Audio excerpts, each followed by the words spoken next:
your hot and techy Brezza, the city-bred SUV. 400 runs and counting at the Wankhede, where Delhi Capitals have made quite a fist of their chase of 235 against Mumbai Indians. But while we wait for that one to finish, our attention shifts to the second game on this Sunday doubleheader. It's the two new teams, Lucknow Super Giants and Gujarat Titans, who go head-to-head.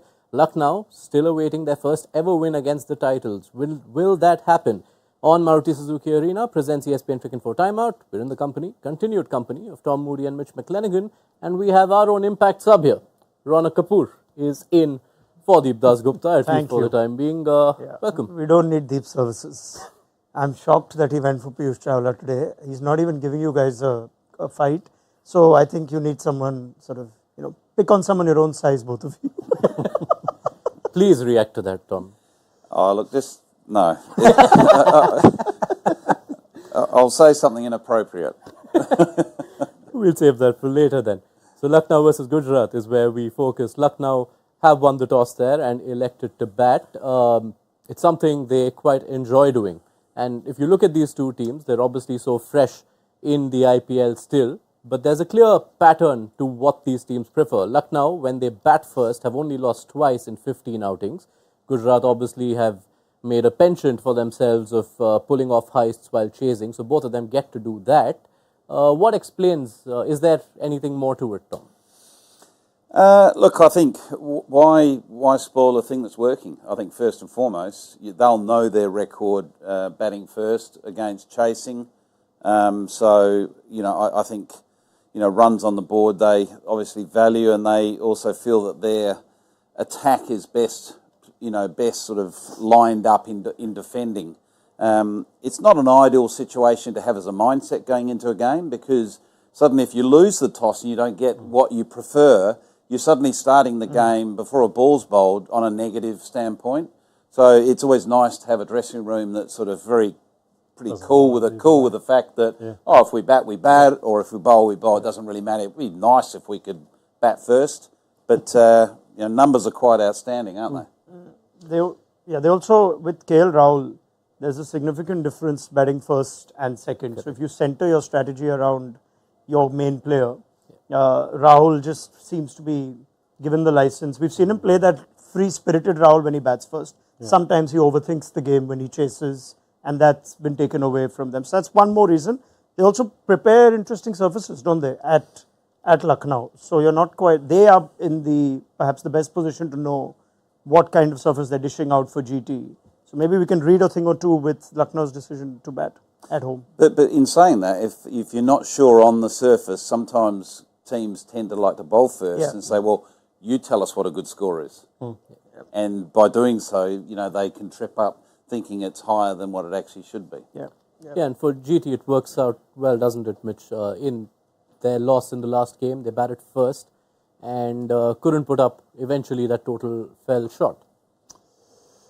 Yep. All right, short and sweet. That's all right. No, we're laughing for a different reason. This is unique. Yeah. Do you want to? I want to sub out. We were communicated that Mr. Dasgupta is very busy right now, and I can see him from the corner of my eye. That was a great answer. Let's get him mic'd up and get him here. Come on, let's get him mic'd up and get him here, because I need to quiz him on why he picked Piyush Chawla in his impact zone. Yeah, we are about to enter uncharted territory on the show, where there'll be an impact zone, impact sub live in.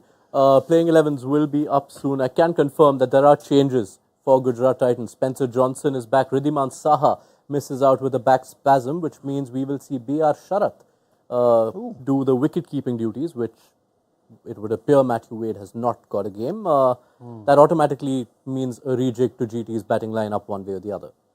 Yeah, it certainly does. It'd be interesting to see whether he'll open or not on both counts. Both the replacement for Saha, but also Spencer Johnson. It'd be interesting to see if he opens as well, because we've been quite, not critical, but quite observant on the fact that they have probably not used Spencer Johnson in the right phases. He is a specialist new ball bowler, and yes, he can bowl a death over, which he's done in the Big Bash previously.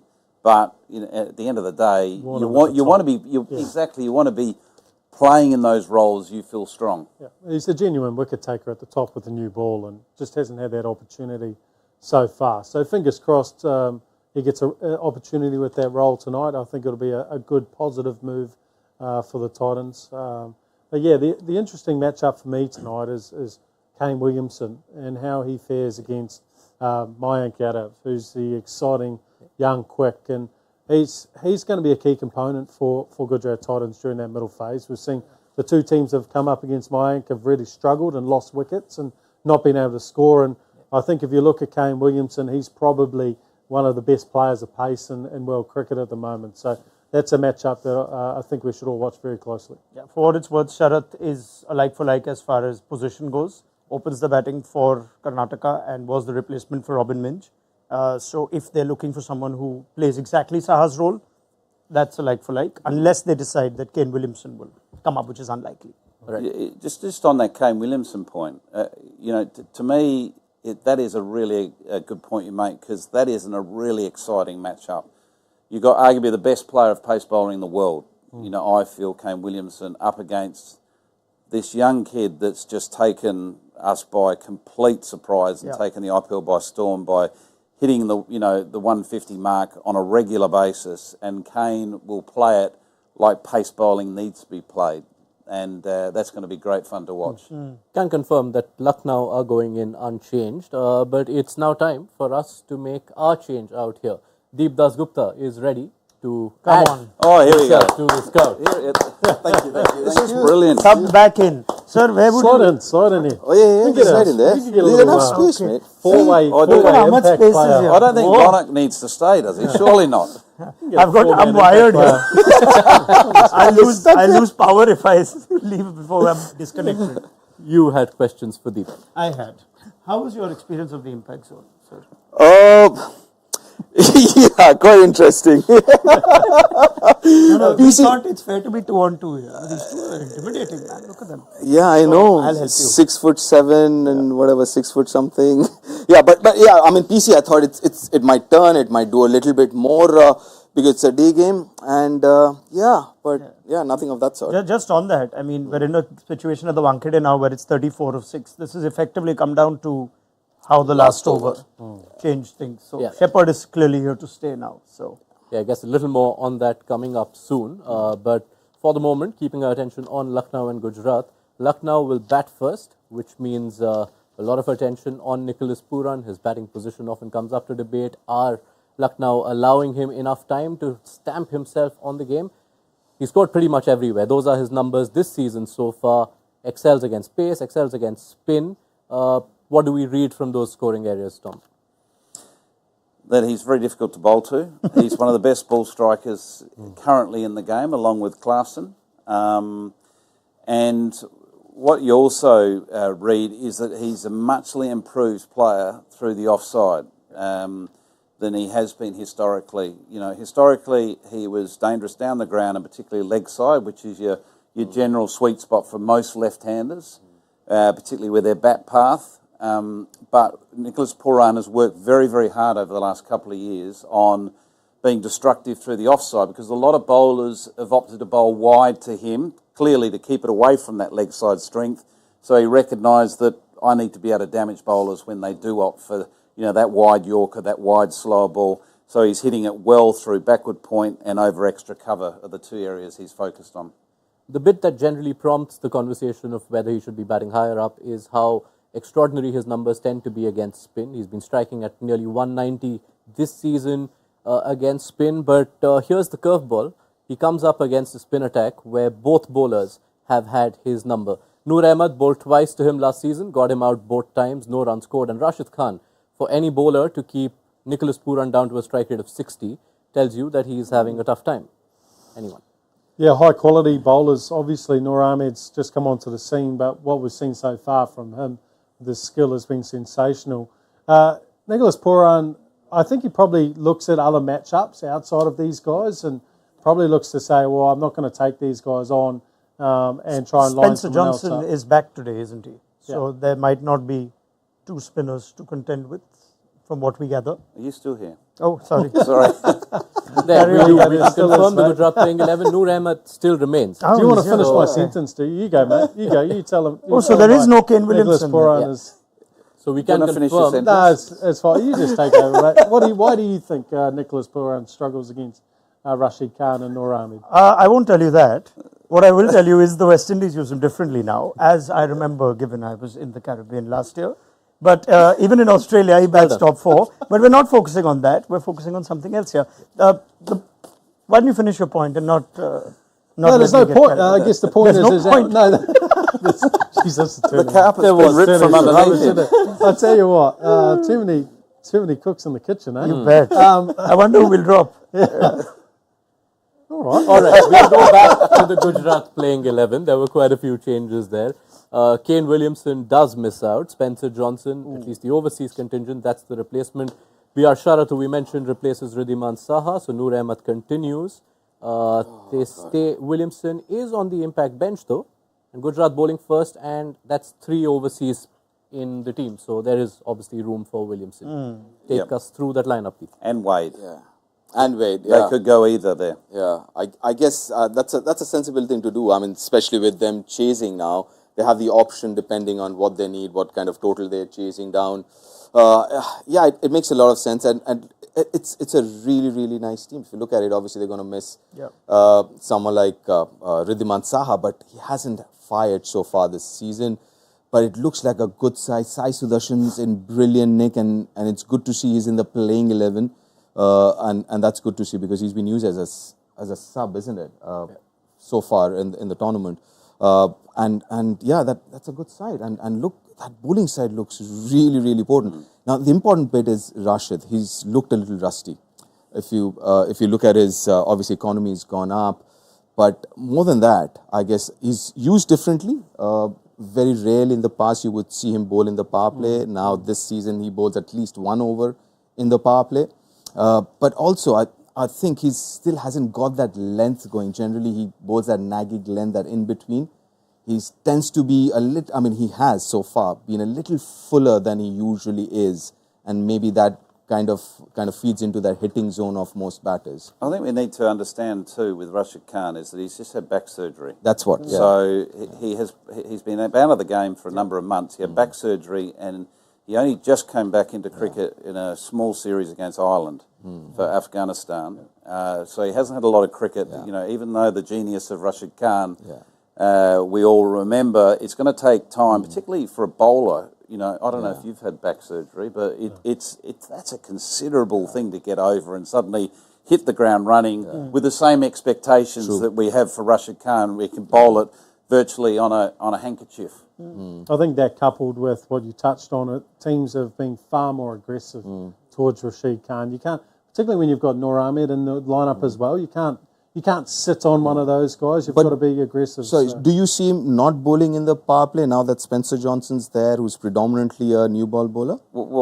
Yeah. Well, I every day of the week, 2 of those overs from Spencer Johnson, I'd be bowling with a new ball. Purely because he swings it and he's obviously gets that steep bounce. Spencer Johnson's, he's 6'7", tall, intimidating pace. Why wouldn't you use him? Well, the other exclusion, right, is Normazai is not there.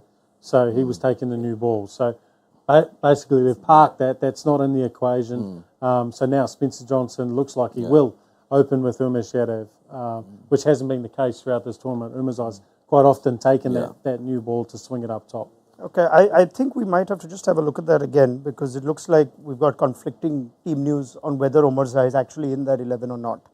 So we'll just pause on that. While we wait on that, what is interesting about the change at the top, Tom, we've discussed when Kane Williamson played the last game that Gujarat seemed to have a lot of batters more suited to playing at the top of the order.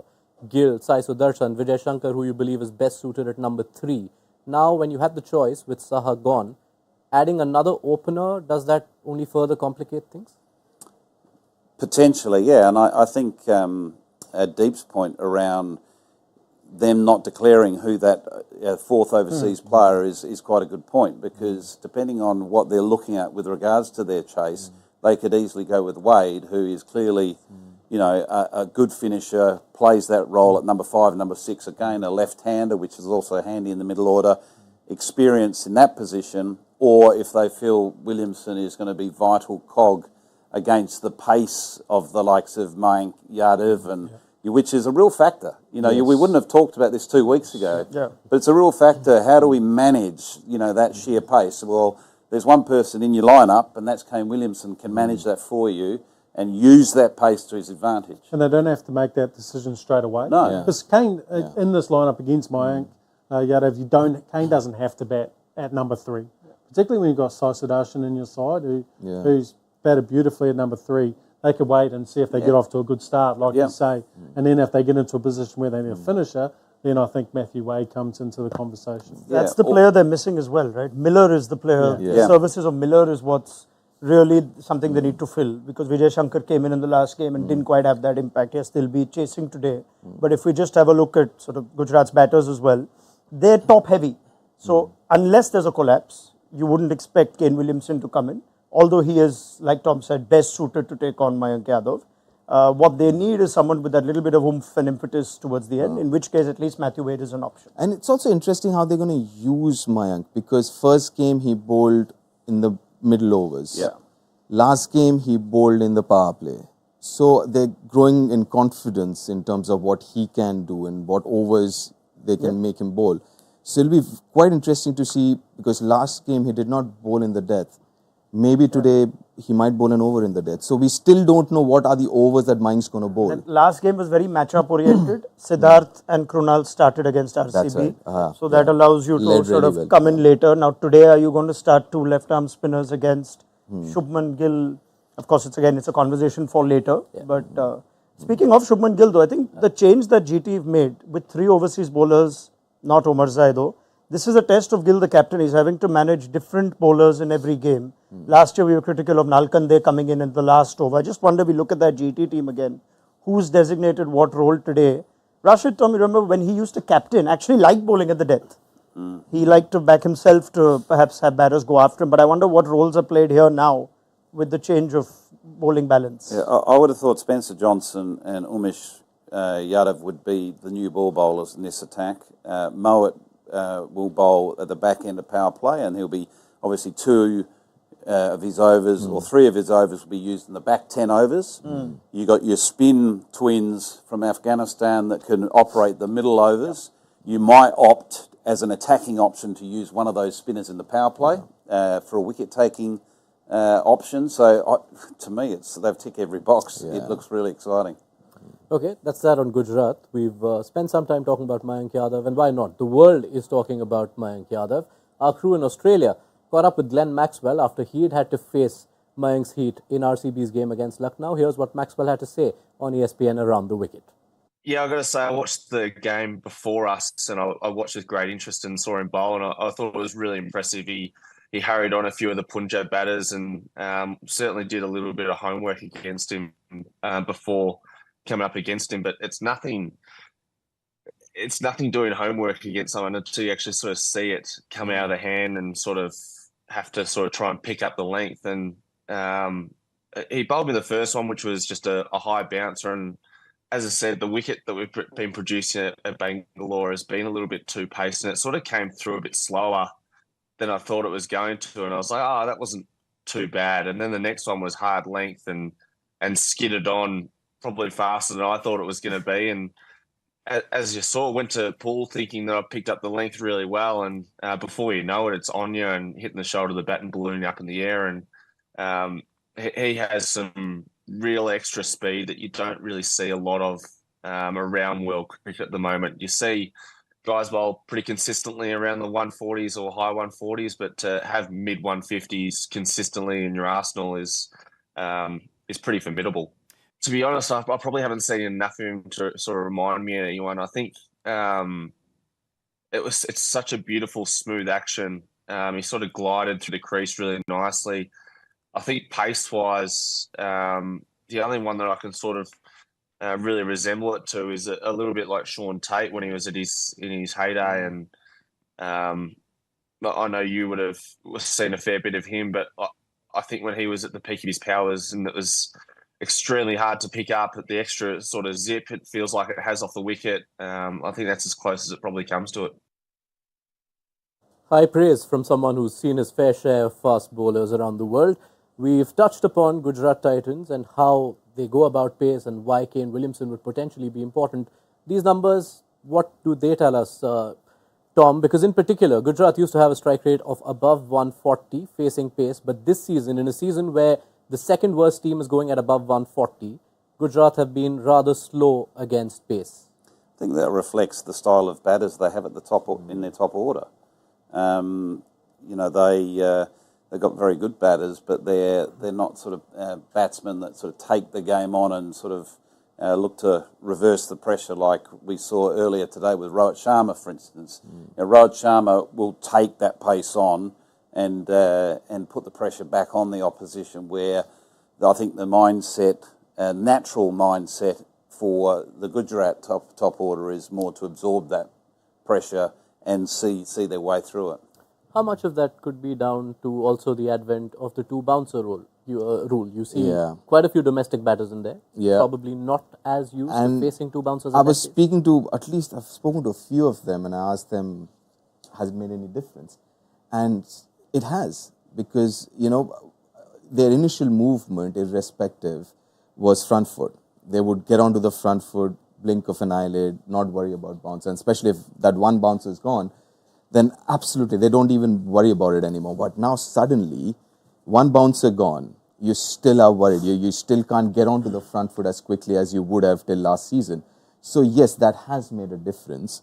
But also, I think that pitch has made a difference, and especially because Lucknow's played, this is the third home game or something like that? This will be the second home game. I think the pitches across have been really good for the faster bowlers in terms of a lot more pace here and bounce here than what we've seen in the past, consistently across all venues. I think that way, I guess that also adds up to those numbers that we see there in terms of the health of the faster. So I haven't seen the best of Shubman, and that changed in the last game to some degree. Yes, that's right. So if Shubman and Miller play a large percentage of those balls, with the teams you compare them to, Kohli's played a large percentage of RCB's balls. We need to see the best of Shubman Gill, which hopefully will come now. And if we see that, I think fair enough that those numbers will go up. Quick thoughts? On the game itself? Or just on the pace. conditions? On Raunak. Yeah. On my Raunak. excellent observation. Yeah, your excellent observation. What did he say? I see payback there. All right. Stay in your lane, Tom. It's time for serious business. You are going to have a chance to redeem yourself after the first outing. We are slipping into the impact zone.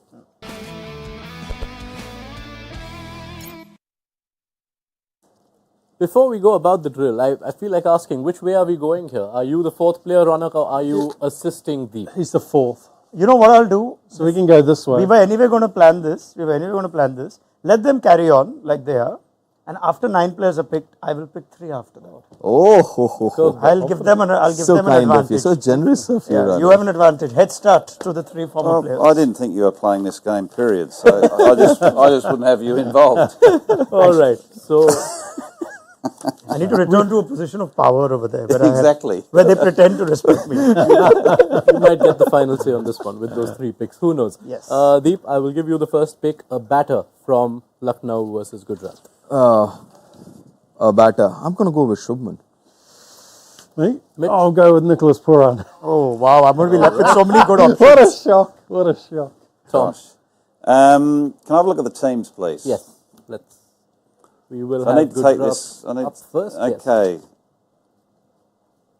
Okay. And next team, please. And that tells us something. I am going to go with Quinton de Kock. Quinton de Kock for Tom. Okay, so Tom, you get to pick the next. Okay. I'm going to go with Mayank Yadav. Mayank Yadav as the bowler. Deep, You go ahead, Mitch. Your turn. Okay. you to pick second. Okay, can I see the teams again, please? Yeah, I'm just thinking. Not Ravi, not Mayank's gone. The other team, please. GT bowlers. Yeah, Spencer Johnson is back. I'm going to go with Spencer Johnson. Okay, Spencer Johnson for Deep. Mitch? I'm going to go with... Got to go with Rashid Khan, don't I? Rashid Khan to have... Can I change? No. Now wild card. Sorry. And so now wild card. Into wild cards and you go first. Mitch. I will go...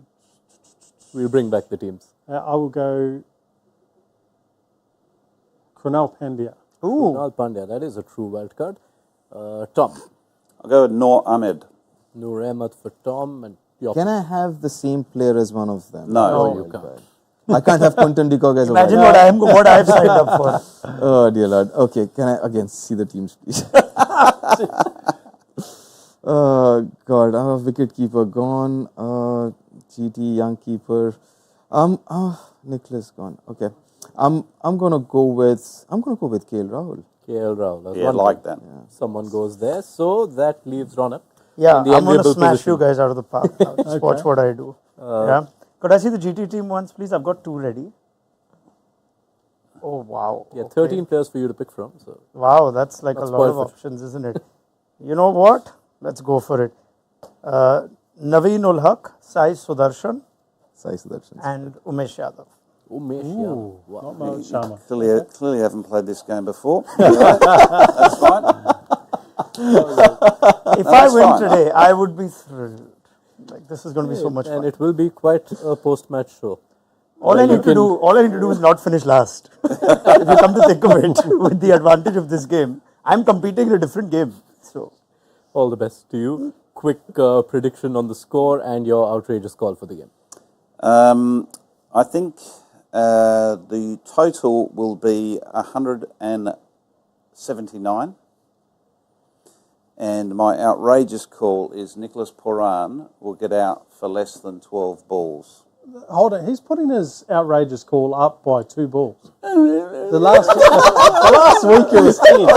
And all of a sudden he's just giving himself another 20% buffer. I think you're got to reply that. Yeah, it's got to be 10.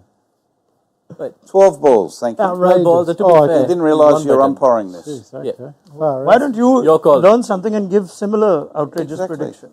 because He's too concerned about You've got whinging. to be better than that. I think Lucknow is going to get 206. All right. 206. Yeah, and Nicholas Pooran is going to get 60 plus. Pooran to score 60 plus. Deep. It's a black soil pitch, isn't it? 184. 184 and And Ball. you said Nick Pooran's gonna get what? 60 plus for plus. Mitch. 60 plus. Out within 12 balls for Tom. I think Nick's okay. Nick. You are Pooran's allowed gone. to go to other players as well. Yeah. Okay. Nick Pooran's gone. I'm gonna go Quinton to get a 50. QD But that's your player, isn't it? That's a very good idea. Yeah. Go 50. All right, Raunak, are you? Yeah, I'm going to play this. I don't know about the score. I don't care also. But I will tell you that KL Rahul, Nicholas Pooran and Quinton de Kock will all get less than 20. Sorry, say that again. KL Rahul, Nicholas Pooran and Quinton de Kock to Trifecta. all get less than 20. So that's going to be a Trifecta. really quick game then. Yeah, I think, well, you could have Get other. yourself back in the game. Yeah, nice. Whichever way this plays out, I think you're set for a cracking mid-show and a post-show with perhaps Raunak sitting here next time around. But we are going to shift our attention to the game that has concluded at the Wankhede. Delhi Capitals, 235 was always going to be an uphill task. They finished their chase on 205 for 8 with Mumbai winning by 29 runs. Delhi's batting order, did that surprise any of us? They sent Abhishek Porel at 3. He ended up with 41 of 31. The chase was always going to be a tough one, Tom, but that batting order, Rishabh Pant coming into bat with just about 4 or 5 overs left. Yeah, I must admit I was a little bit surprised, pardon me, a little bit surprised with that decision when it happened. But in the same part, I was quite pleased to see a young player come out because when we've seen Porel bat glimpses in the past, he's actually looked like a really nice player. But I think chasing 235, to me, I'm not sure if he's got the experience or he's equipped enough to be able to get you into a position where you can actually win the game. Well, the first opportunity, obviously, to face Bumrah under such pressure. It looked like, previous to the over that Bumrah bowled to him, he looked like he was under control. He was striking it over 150. But then when Bumrah came to bowl to him, it looked like he didn't know what the right options were. Yeah. So, Yeah, because I guess because he's been used differently, his role was very different to what he was told to do today. Yeah. His role always been since last year down the order, last 5 overs, but now suddenly batting at 3. halfway through that innings, you're like, what am I supposed to do now? Look, I'm time sorry for to you cut to this be short, impacted out, Deep. I believe. This was a Says proper true impact stint. See you later. Okay. It is. Thank you. It is I'll a carry on flash for exit. you. I felt all the wisdom that was Okay. about to come, so I'll take it forward. I Yeah, can all right, assure all you right. this is the most unique role Thank you anyone very ever much. had on Thank the you. show. Brilliant. Thank you for your See you presence. later. I was going to see anyone him sack go. halfway Tall through. man. That was smooth. Okay, back, right. almost pretending like we didn't have any change in conversation. Stop it. Go over that way, mate. We're in a. I'm going to take this to HR. Yeah, all right. Let's not forget they had to make up for Mitchell Marsh's absence, replacing him with a bowler. Somebody else had to bat at 3, and they don't have any batter who screams out saying, you're a top order batter. The call they had to make is, would you have Pant coming in there, or Pant held back for what would be perhaps an intense, close middle order finish? Because there you have Stubbs, who's also relatively inexperienced. So because they lost the early wicket, I can see why they sent him in. Otherwise, you're left with Porel and Stubbs to then have to carry on the heavy lifting. And I suppose that was our discussion pre-match, was that the concern for Delhi Capitals is the lack of depth of their Indian experience and talent with bat in hand. Right. Whichever way you look at this game, you have to go back to the end of that first innings. Mumbai Indians were 150 for 4 after 16 overs, and then 84 runs were scored in the last 4. 32 of them off the last over from Anrik Nokia. And it's not now a one-off, Mitch. He's played 4 games so far. Every time his last over has gone for more than 20. Yeah. I know Delhi's hand isn't helped by the fact that Mukesh Kumar is absent, but did they need to try something else?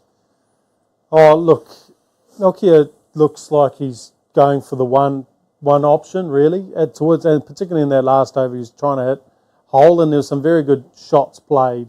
But sometimes when you get up against a hitter, you want to try to put the percentages in your favour. And when I say that, I mean that if you miss your Yorker slightly, that there's a chance it doesn't get hit out of the ground. And when you bowl a straight Yorker at the stumps, the percentage of it getting hit out of the ground is very, very high.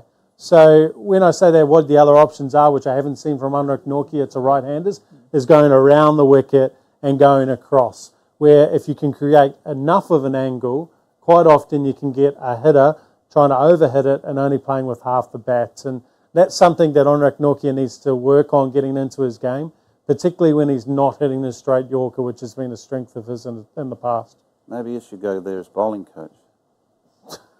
It's a good point you make, because what you're basically doing, and this is not just Nokia, this is any bowler bowling at the death. What you ideally want to do is try to force the batter to be hitting to the side of the ground you want them to hit. So therefore you can protect that side of the ground as best as possible, and making that angle very difficult for him to access that, whether it be the offside or the leg side, depending on which side you're protecting, to access therefore the error is presented.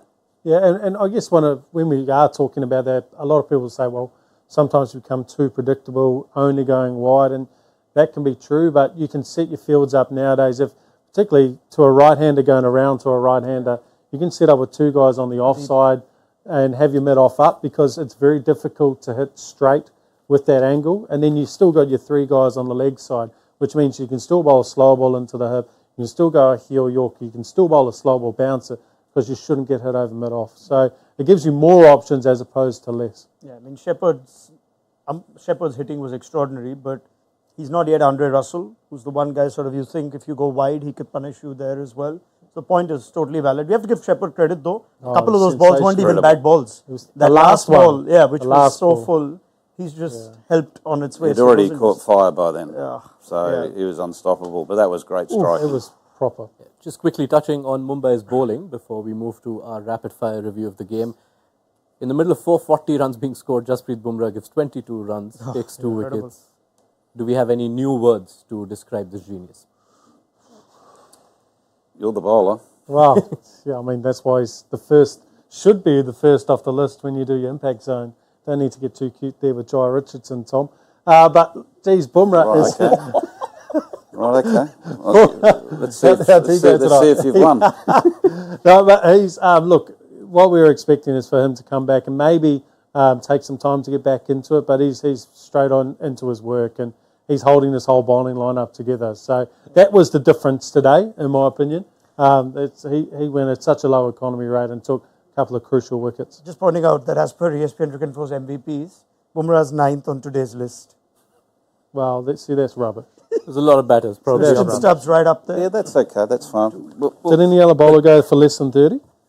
Not really. I think, but it's worth touching up on Gerald Coetzee. He's finished with 4 for 34 in this, and while those wickets came when the game was a foregone conclusion, that in itself will mean a lot of confidence to a Mumbai bowling attack, which otherwise has had its issues. Yeah, more importantly, confidence to him. They used him differently today as a new ball bowler. Again, I don't know whether that's their answer, because I think the quality opening pairs around the franchise scene would probably welcome the slight sort of inconsistency with his line and length, and use his pace to their advantage, particularly in that power play when you've only got 2 fielders out. But it's nice to see a young fast bowler come into some wickets. As you say, quite rightly, probably 3 of those wickets were gifted at the end when the game was done. But still, he's had a taste of what it's like to, have to defend at a very difficult ground. Like Mitch has done in his career there and done it successfully. It is a very hard task, and you've got to upskill very quickly to be able to learn how to, defend those boundaries the best as possible. Which we've seen already, right? If you look at how he bowled in the first few games, exactly what we just talked about with Anrik Nortje, he came around the wicket and at least attempted to dry bowl a couple of wide ones, but he went into the heel a little bit more. So he gave himself a different angle for those right-handers to work with. But I tell you what, I know we're talking about Coetzee there, but we must touch on Tristan Stubbs. Yep. That knock, 71 off 25, was absolutely sensational. And much like we've lauded Romario Shepherd for hitting a couple of those balls at the end, he actually got some incredible low Yorkers and found a way to deposit them over the fence as well. And that's one of the toughest skills to do. And what are you laughing at? No, I'm saying point to prove as well, right? Point to prove, being released by the franchise, only got picked up at base, and he's been arguably Delhi's best player 100%. This season. Well, he probably has been. And I mean, that's good. That's good signs for Delhi as well. But really stoked for how he started. Yeah, I think also on the Coetzee point, this seems like Mumbai have finally found, and the win helps, that they've finally found what could be their best overseas balance, with perhaps Nabi and Tushara sort of swapping in and out. But if you have Coetzee again having an off day, it just adds to a little more confusion. I don't think there should have been any doubt about Coetzee as one of the few, but when you keep losing, Tom, you start second-guessing everything. So today it worked. Shepherd got runs, got wickets. Coetzee had a different role and didn't do it awfully, and even if he had a few things wrong, they've still ended up on the right side of the result. So this perhaps is the Mumbai team. The inclusion of Surya Kumar Yadav has helped that, to have that sort of a little bit more insurance with their overseas bowlers. To think they got 230 today with Surya getting out for a duck. So this is now again the powerhouse that, not like we needed reminding, but after that Rajasthan collapse, you don't want the same story about their batting strong, but their batting isn't firing, something that we're saying for RCB now. This could be a turning point in Mumbai's season. And a bowling setup which had enough bowlers to allow them to not use Hardik Pandya at all. That's an interesting one. Actually, that's concerning now to a degree, because that's 2 games running that we've not seen Pandya bowl. Concerning from a India larger picture point of view, but for someone who was taking the new ball in the first few games to not bowl at all, you can only assume that there has to be some kind of niggle that he's carrying, or he's managing his own workload. Is that the case? Because I know he's coming back from injury as well. So maybe it's a Indian cricket workload thing as well. And I guess they've just got the luxury of having a few different options. So it may not be something as big as that, but fingers crossed it's not a niggle. We'll wait to hear on that, but for the moment we will quickly shift to the rapid fire review of Mumbai Indians versus Delhi Capitals. I will start with you, Mitch. Mumbai's death overs batting, was that the best we've seen this season? 20 seconds. Yeah, without a doubt. That was the best that we've seen this season. Romario Shepherd absolutely taking down Nortje at the end was probably the best over of death hitting that we've seen. And then just to cap it off, Tim David was doing what only Tim David can do. Rate Romario Shepherd's innings out of 10, Tom? 10 out of 10. Hard to beat that impact for a power hitter coming in late in the game. No balls to get settled. Came in from the get-go and found the boundary. Extraordinary power to strike nearly at 400 is unheard of. So hats off to Romario Shepherd. To you, Raunak. Mumbai getting to 234 without a single 50-plus score. The perfect T20 innings? Possibly, because Hardik Pandya is still finding his form. The fact that Rohit and Kishan are now playing like Mumbai expected them to, and now they found the perfect finishing combination, the equivalent of Rohit and Kishan at the end, if David and Shepherd are persisted with. So they're allowed a little slump in the middle. So nobody's really playing for milestones here, and that's why they'll get 200 plus more often than not. I'm thinking we'll go around the room on this one, starting with you, Tom. In hindsight, Hardik's innings, how do you rate it, good or bad? An average innings. I understand that he came in at a point where a couple of wickets had fallen and you do need to reset, but in this format of the game, your time for resetting is maximum 2 overs, and I don't think he then accelerated when he needed to at that point. I'll give you a crack at that as well. Yeah, I'm going to put it in slightly different terms. I'm going to say, while he didn't fire today, if you're a team watching how Mumbai played today and how they've played against Sunrisers with the bat, you're looking at a side and going, geez, we've got to score 240, 250 to be competitive. And if Hardik does fire, you might have to get 270. All right. Tom, did Delhi miss a trick by sending Pooran at number 3? I don't think they missed a trick. I think they are short of tricks, I think is the easiest way to put it. If you look at their squad, they don't have the depth of domestic Indian talent that's got any experience or form for that position. It was nice to see him get the opportunity. Last question. Shouldn't be a tough one. Is Jasprit Bumrah the best T20 bowler in the world? Raunak. Yes, you can just sit. In 20 seconds, Yeah, all all through if you can just add up. By far, actually, now. Mitch. I mean, it's pretty obvious, right? I think on today's performance, he showed again why he's so highly regarded. Definitely right up there as the best, but I think over a period of 5 years or so, Rashid Khan has to be in the conversation. All right. That does it then. Thank you, gentlemen, for your company. It's been a unique one for us. We had a 5th member on the show and he left. That does it for now. We'll be back at halftime. Lucknow's innings is underway. They've already lost a few early wickets, so I can sense a few not so happy people here with their I'm picks. very happy. Umesh Yadav. I'm fine. Yeah. He's claimed 1 out of 3 already. Poor Quinton de Kock is gone for top. So I will wish you well for whatever the end returns are for your 4th competitor today. I'll be insufferable if I get this right. You will be. I hope I get this wrong for my own Be sake. more insufferable. Yeah. All right. On that note, the SPN Cricket Info mobile app. If you haven't downloaded it already, be sure to download it. A lot more on how Romario Shepherd's innings played out and how that first innings of Mumbai and Delhi, all those clips and everything Tom and Mitch had to say about that is available on the app. So be sure to download it. That does it from us. Be sure to join us at the end of Lucknow's innings on Maruti Suzuki Arena. Presents ESPN Cricket Info Timeout.